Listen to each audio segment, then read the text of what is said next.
There seems to be trouble brewing in ODM party. And it's very unfortunate that this trouble is being cemented by Raila Odinga's sister Ruth Odinga. Is Ruth going rogue, or does she know something Kenyans and more so Raila Odinga's close allies don't know? Since yesterday, Ruth Odinga has been sharing out some posts that are clearly, if not checked, might divide the ODM party. About 5 hours ago, as I speak, this is what Ruth Odinga shared out. Her Excellency Ruth Odinga, what Kenyans and ODM members should know is that there were some people around Raila who took advantage of his caring heart and would declare that he had endorsed them. Raila had a focus inside and outside Kenya. Remember, at some point, he was the AU permanent envoy for infrastructure. And because he did not want these people to feel hurt, they would have their way. Ruth Odinga, 29th October 2025.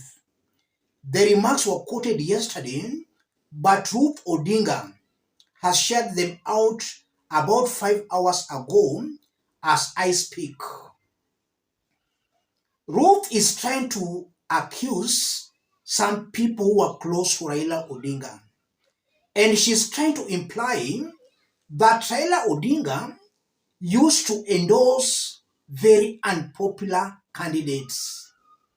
In other words, Ruth Odinga is indirectly attacking Raila Amolo Odinga.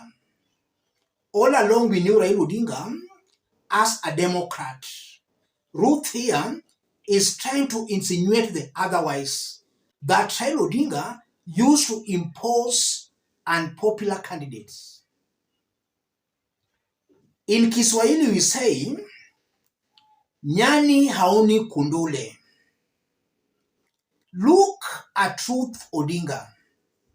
What do you think made Kisumu residents to elect Ruth Odinga as their women representative? The answer is very simple. Most people in Kisumu elected Ruth because she was Raila Odinga's sister. So as she accuses other leaders, Ruth should also look at herself. She was voted in because she was Raila Odinga's sister. That's the first thing Ruth should know. And even if you look at those remarks, they are also very insensitive. Ruth is trying to attack any leader who was close to Raila Odinga.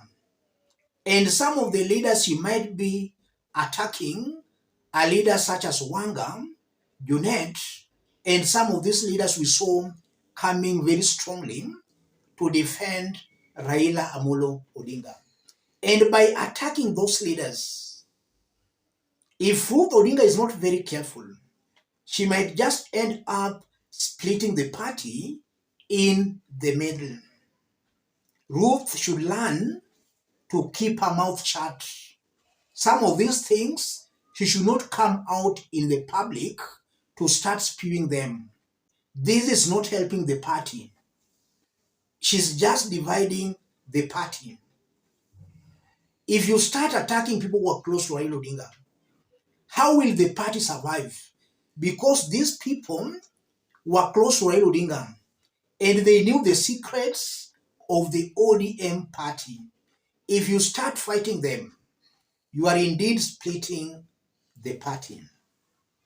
Yesterday still, Ruth Odinga shared out this. Like I have always indicated, the broad-based arrangement was to steady the ship that was Kenya until 2027. You cannot, as a member of the ODM party in the broad-based government, start shouting two-term. What would be your negotiating edge post-2027 polls? Our focus right now should be on strengthening the party, getting the right candidates who will deliver victory. Shouting two-term right now will not add any value to the party. On those remarks, I agree 100% with what Ruth Odinga is saying. I support her on those. And that's exactly what I've been preaching in this forum. I've always advised that ODM leaders, they should not be shouting two-term. They should not come out strongly to support William Ruto's 2027 re-election. They should only do that after sitting down with William Ruto, after negotiating a 2027 deal. If they support William Ruto blindly, Ruto will shortchange them in 2027. So on those remarks made by Ruth Odinga, I support her 100%. The only place I disagree with Ruth is when she starts attacking those who are close to Raila Odinga. When she starts implying that Raila Odinga was imposing unpopular candidates, she's actually demeaning Raila Odinga's democratic ideals. She's trying to water down everything Raila Odinga stood for. Raila gave Kenyans the right to choose, and Kenyans chose their preferred leaders. It's not that Raila Odinga forced any leader onto anybody.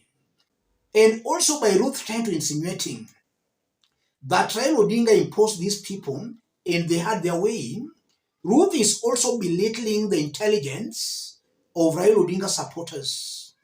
She's trying to say Raila supporters cannot think on their own. So in a nutshell, Ruth is attacking the Luo community and all these other Kenyans who have been supporting Raila Amolo Odinga. It's very unfortunate that those remarks are coming from Raila Odinga's own blood sister. And for those who may not know, Ruth Odinga, when Raila was still alive, was very critical of Raila Amolo Odinga. And I'm seeing she's still continuing being critical. Some weeks back, Raila Odinga brought sanity in Nairobi City. MCAs were planning to impeach Sakaja. Raila called them together and Raila brokered a deal. Raila brought a truce. Ruth, after that, talked very badly of Raila Amolo Odinga. I know some of you might have seen that video of Ruth attacking Raila for bringing some order. She attacked Raila Odinga. Does it mean Ruth Odinga had carried out investigations and found Sakaja guilty? What if the MCAs were just trying to harass Johnson Sakaja to get some tokens from him, some handouts? We might be dealing with someone who was just born a rebel. But it's very unfortunate that Ruth Odinga is trying to attack people who are close to Raila Odinga. And we know some people who are very close to Raila Odinga. One is Gladys Wanga. Was Gladys Wanga unpopular? The answer is a very big no. Wanga was very popular on the ground. That's how he managed to beat Evans Kidero in 2022 Homa Bay gubernatorial election. And even right now, look at what Gladys Wanga is doing as Homa Bay governor. Opinion polls, surveys have been conducted. Wanga is among the best performing governors in Kenya. And even if you leave Kenya, look at the Luo governors. Wanga is the best performing governor in the Luo nation. And not only in the Luo nation, but even in Nyanza. In Kenya, she ranks among the best performing governors. Is Ruth Odinga trying to insinuate that those were unpopular leaders? Look at Junet Mohammed, another close Raila Odinga's ally. When Junet Mohammed was the mayor of Migori municipality used to be very, very clean. Is Ruth trying to insinuate that these were unpopular leaders? Ruth should know what to say in public and what to say in private. If she continues this way, she might just end up splitting the party in the middle. I consider her hostile to the ODM's ideals. Let's meet in our next analysis. Thank you. God bless you. God bless Kenya.